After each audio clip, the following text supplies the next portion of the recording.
이자 내면 남는 게 없다. 이득은 전부 다 은행이 다 가져가는 것 같다.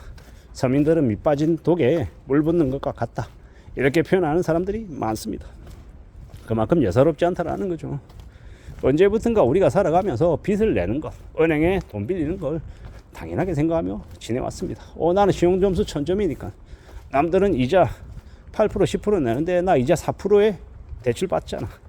나는 좀 더 여유가 있잖아. 이렇게 생각하는 것 자체를 저는 이제 깨야 된다라고 생각합니다. 대출 이자를 좀 많이 내든 좀 적게 내든 빚을 냈다는 행위 자체는 전체적인 틀에서 봤을 때는 같다. 그리고 얼마나 그 빚을 하루빨리 갚으려고 마음먹고 실제로 빚 갚는 걸 실행하면서 빚을 줄여가느냐, 이게 훨씬 더 중요하다고 생각합니다. 남들보다 이자 부담 좀 덜 내고 있다고 우쭐할 필요 없다라는 거죠. 그런 걸로 가시하고 드러내고 폼내서 뭐 하겠습니까?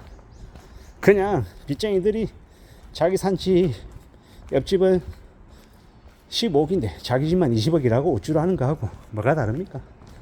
냉정하게 실제로 실현해서 매도해서 세 차익을 자기 손에 쥐면 그건 확정 수익. 그게 아닌 그냥 평가 금액 자체가 올라가서 기분만 좋은 거는 말 그대로 그냥 기분일 뿐인 거다라고 저는 생각합니다. 내 손에 돈이 들어와야 그게 내 돈이다 라고 생각하는 거죠.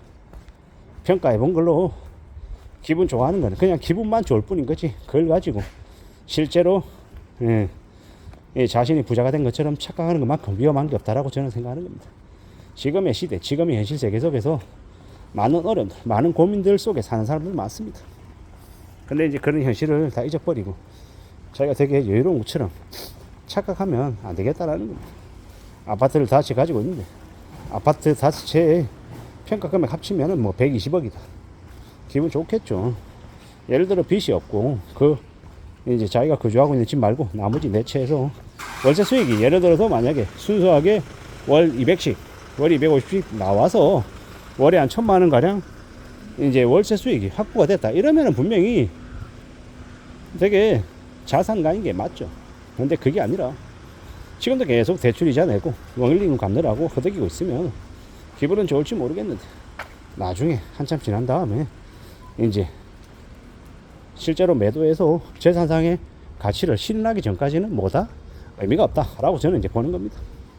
물론 제가 얘기하는 것에 동의 안 하는 사람도 많을 것이고요. 동의하는 사람도 있을 것이고, 결국 제가 얘기하고 싶은 건 빚을 안 지는 삶, 뭐 빚을 진다라고 하면 빚을 현명하게 사용해서 이자 수익을 확보하든 아니면 뭐 월세 수익을 확보하든 뭐 여러 가지의 것을 이렇게 만들어낼 수 있다라고 하면 그건 좋은 의미의 빚이 될 수 있습니다. 근데 대부분의 사람들이 빚을 졌을 때 그 빚을 좋게 활용하는 사람들은 잘 없더라. 대출 3%에 받아서 수익 10% 내면 7%의 이득이니까 이 빚을 내는 게 참 현명하다, 이렇게 말들은 쉽게 하는데 현실 세계에서는요, 대출 이자 1%로 낸 빚이라 해도 이 마이너스가 날 수 있고 이제 휘둘릴 수 있고 되게 상황이 엉망이 되는 경우가 되게 많다는 겁니다. 그런 것들을 잘 고려하며 지내는 게 필요한 것 같습니다. 우리가 살아가는 지금의 시대, 지금의 현실 속에서 뭔가를 좀 잘 하고 싶고 잘 이뤄내고 싶고 괜찮게 좀 챙겨보고 싶은데 그게 내 생각, 내 바람하고 착착착 이렇게 흘러가지 않더라는 겁니다. 그걸 이제 고민스러워해야 되는 거죠. 생각해 봐야 되는 거죠. 잘 따져봐야 되는 것 같습니다. 영리하게 움직여야 되는 것 같습니다. 그저 두려운 마음을 조금 내려놓고 긍정적으로 생각하고 좀 더 잘 받아들이고 잘 수용하고 좀 움직이는 것, 이런 것들이 더 요구된다고 봐야죠. 누가 말하든 간에 현실을 우리가 잘 견디고 잘 극복하고 잘 만들어 간다라는 것 자체가 제일 중요한 것 같습니다. 빚을 졌다. 예를 들어 1억의 빚을 졌는데 빚이 주택담보대출도 있고 예를 들어 저기 보험약관대출도 있고 예금담보대출도 있고 마이너스도 있고 뭐 되게 여러 가지라고 쳐볼게요. 그러면 일목요연하게 정리를 해야 된다고 봅니다. 일목요연하게 정리를 하고 어떤 대출을 제일 먼저 갚을지 우선순위도 정하고, 혹시라도 대출의 종류가 예를 들어 한 5가지 되는데 이거 5개를 4개로 줄일 수는 없었지.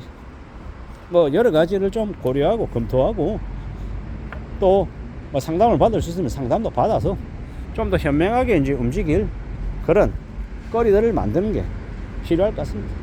그렇게 움직여 가야, 그렇게 지내야 길이 생기지 않겠나라는 겁니다. 여러 가지 고민들, 여러 가지 걱정들도 있을 겁니다. 살아간다라는 게 다들 쉽지도 않고요. 다들 만만하지도 않고 더 우려스럽고 더 염려스럽겠죠. 누가 뭐라 하든 간에 좀 차분히 잘 좀 생각해 볼 필요가 있는 것 같습니다.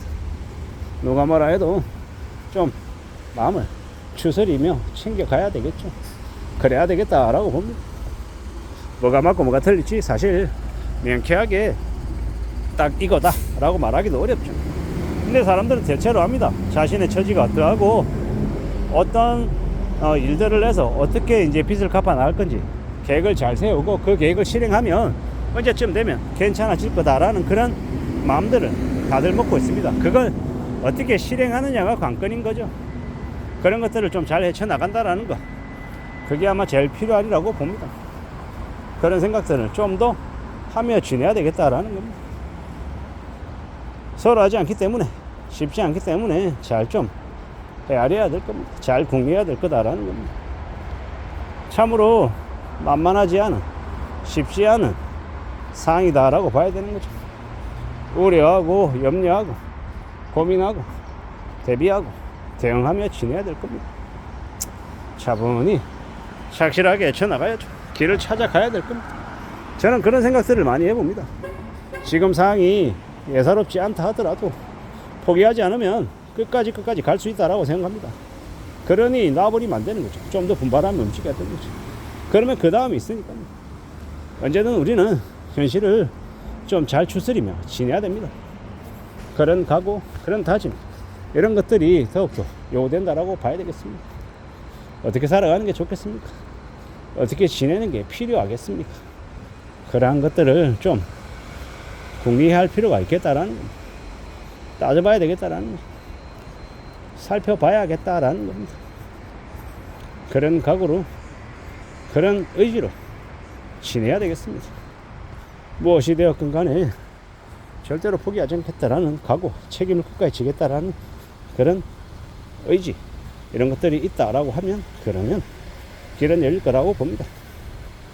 누가 어떻게 되겠지, 쉽게 풀 수 있는 방법이 있다, 이런 말하는 거 믿지 말고 자기가 해결할 수 있는, 자기가 감당할 수 있는 그런 상황들인지 아닌지 냉혹하게 따져보고 천천히 준비하고 대비하고 맞닥뜨려야 될 것 같습니다. 그런 것들이 될 때, 그런 상황을 챙겨 나갈 때, 그럴 때 길은 열린다라고 봅니다. 그렇게 살아가 보자고, 그렇게 지내보자고, 그런 이야기들을 좀 하고 싶었습니다. 지금 살아가는 게 참으로 만만하지 않으니 말입니다. 우직하게 지내고 좀 더 결심하고 지내자라고 말입니다. 이상입니다.